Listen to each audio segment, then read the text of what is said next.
જાગૃતિ મંચ નવલા નોરતાના અવસરે છેલ્લા 4 વર્ષથી બ્રહ્મશક્તિ કલા નિપુણ એવોર્ડનું આયોજન કરે છે.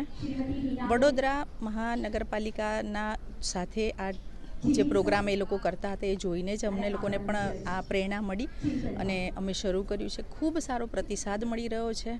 કલાનગરી અને એમાંય નવલા નોરતા આવતીકાલથી શરૂ થઈ રહ્યા છે. માતાજીની આરાધના માટે વડોદરાનો ગરબો ખૂબ પ્રખ્યાત છે. તો એવા સમયે ગરબા હવે ડાન્સ ફોર્મમાં ગવાઈ રહ્યા છે. તો બસ અત્યારની જનરેશનને પ્રાચીન ગરબો શું હતો, અર્વાચીન ગરબો શું હતો અને લોકનૃત્ય શું હતું એની સમજ કેળવાય અને લોકો જાણે.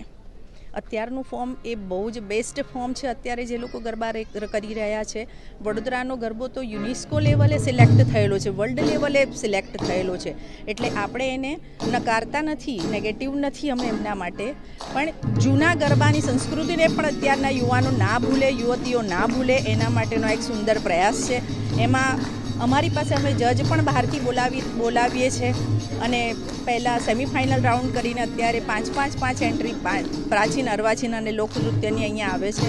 આજના અમારા જજ છે વલસાડથી આવેલા શ્રીમતી હિનાબેન, સુરતથી આવેલા ચિંતનભાઈ વંશી અને નડિયાદથી આવેલા જીમીભાઈ પટેલ. અને અમારી પાસે અત્યારે 18 એન્ટ્રી થઈ ગઈ છે. તો સમયની થોડીક મર્યાદા પણ છે. તો બસ બધાને શુભકામના આપું છું. અને જે લોકો અહીંયા સુધી આવ્યા છે, ગરબા પ્રત્યે આટલી રુચિ ધરાવે છે અને પ્રાચીન સંસ્કૃતિને જાળવી રાખવાનો અત્યારના આ યુવતીઓ પ્રયાસ કરી રહી છે, એમના ટીમના આયોજકો પ્રયાસ કરી રહ્યા છે, એ ખૂબ સરાહનીય છે. અને ઇનામની પણ અમે ખૂબ મોટી અમાઉન્ટ રાખી છે. પ્રાચીન ગરબાને પ્રમોટ કરવા માટે પ્રથમ પ્રાચીનવાળાને 21,000 રૂપિયાનું ઇનામ, અર્વાચીનવાળાને 15,000 અને લોકનૃત્યને 15,000. એવી રીતે દરેકે દરેક કેટેગરીમાં ઇનામ કેશ પણ છે અને ટ્રોફીઝ પણ છે.